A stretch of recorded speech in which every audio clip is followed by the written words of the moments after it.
Hello everyone and welcome. It has been a long time since I wanted to talk about this topic and decided to make a video about it. There are a lot of conspiracy theories out there: flat earthers, anti-vaxxers, moon landing deniers.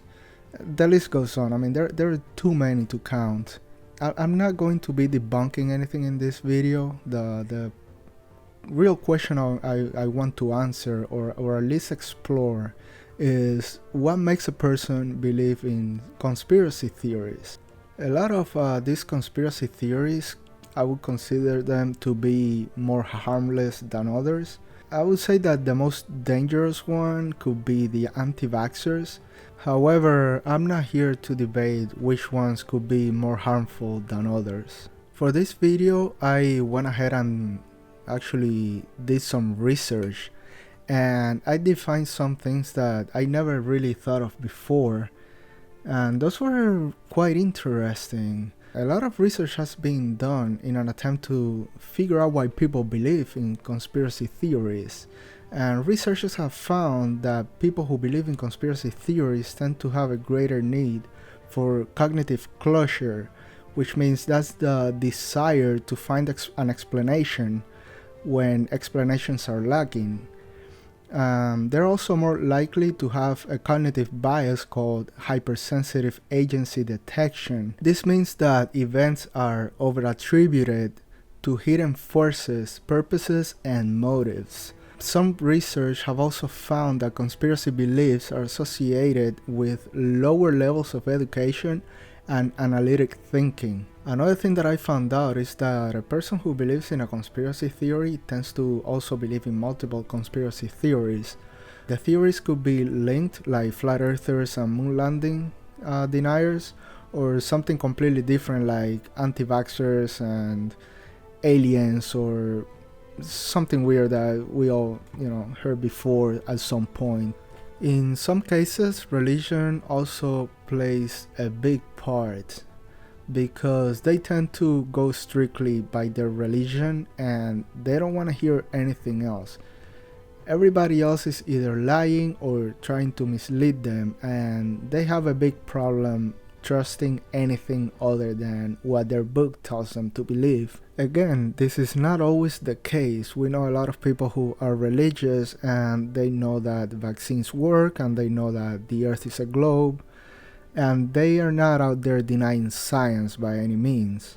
I mentioned before that some research have found that conspiracy beliefs are associated with lower levels of education and analytic thinking, and I think this is very important because for children, they need to understand more than just give them information. You can just give them information and have them memorized for the sake of memorizing and passing a test, but educational institutions should pay more attention to this and make sure that children actually understand the science and the why of things, not just throw them information and just expect them to memorize it just to pass a test. However, a lot of the responsibility when it comes to education comes from the parents, and if the parents, one of them or somebody in the family, tends to be a conspiracy theorist,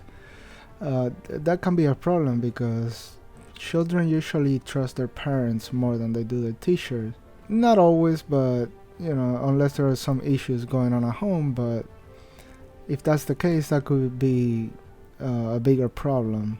Like I said, in schools, teachers should make sure that children understand the concepts and the why things happen, especially when it comes to science. I think that trust issues could possibly be the most important part of it all, because even if you don't have enough education, you can still go and learn, get educated. But if you don't trust, then you're not going to trust the books, you're not going to trust the teachers, you're not going to trust anybody who's giving you any kind of information, even the media.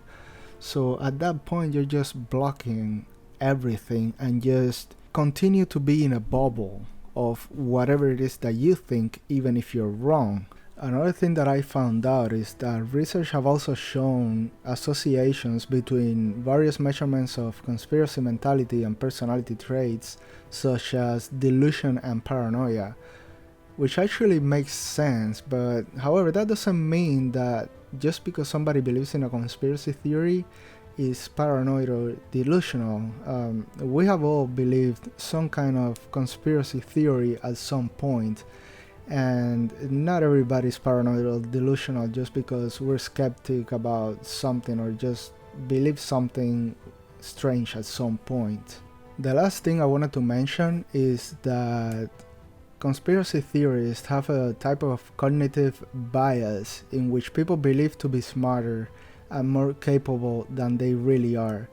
If you don't know what that means, you probably heard it somewhere before. YouTubers, you will probably find it all over the internet. They mention this a lot.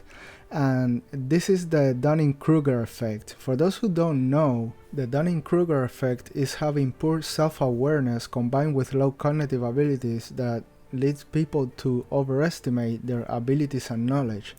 Dunning and Kruger suggest that this phenomenon stems from what they refer to as dual burden.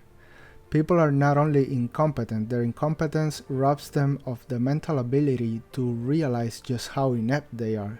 These are some of the traits of incompetent people: overestimating their own abilities, failure to recognize the genuine skills and expertise of other people, failure to recognize their own mistakes, and lack of skills. Another thing that Dunning pointed out is that the skill and knowledge necessary to be good at a task are the exact same that a person needs to recognize that they are not good at that task. Therefore, if a person lacks those abilities, they will remain bad at that task and ignorant to their own abilities. I think that couldn't be summarized any better. We all at some point have experienced the dunning-kruger effect. Sometimes we talk more about something that we really don't know anything about and try to sound like an expert. By the way, I'm not an expert by any means. Going back to conspiracy theorists, they like to use the least amount of knowledge to try to explain everything and sound like an expert. Like flat earthers love to use the term electromagnetism to explain things that electromagnetism cannot even explain. And people like that love to use things like that, and they like to use big words, and they like to confuse you into thinking that they know a lot. They can talk a lot, and a lot of them can express themselves pretty well and sound convincing, but if you use the slightest amount of common knowledge, which is why knowledge is and education is very important in this case, you can see that they're really pretending, or they really don't know what they're talking about. I already talked about how education and trust can play a big role, leading to a person believing in conspiracy theories as well as personality traits such as delusion and paranoia. And the next big question would be, and I'm pretty sure a lot of people ask themselves this: who really believes in conspiracy theories? Who isn't doing it just for attention or for financial gain or something like that? Maybe somebody's just a troll. How do we know who's for real, who isn't? The real answer to this, I really don't know, but in my opinion, the best thing to do is to get to know the person more. If you can at least get to know them at a personal level, and at least that way you can have a better idea what they believe in, and it could point you in the right direction as to whether they truly believe in a conspiracy theory or if they have any other reasons to believe it. So how should you deal with a person that is obsessed with conspiracy theories? I would say let them speak and listen to them. If you know enough about a subject to debate that person, then make sure to focus on the idea and not try to attack the person and make them look like fools. This would only make things worse, and they're not going to listen to you at all. If you listen to them, there might be a chance that they will listen to you, and maybe some of what you say might get to them. However, those who are very deep into conspiracy theories are very unlikely that you will change their minds, and if they ever do, it will probably just be on their own. At the end of the day, every person is different, and it's hard to tell exactly what the reasons are to believe in conspiracy theories. Maybe it's just what makes sense to them. I did learn a lot while doing the research for this video, and it gave me a new perspective on why some people believe in conspiracy theories, and it really did help me understand them better. I hope it helped you too. I will leave the debunking part to more qualified people. The last thing I want to say to those who are deeply obsessed with these theories is that just because you do not understand something doesn't mean that you're being lied to or that there is a deeper meaning behind it. With all that being said, thank you for watching, and I'll see you on the next one.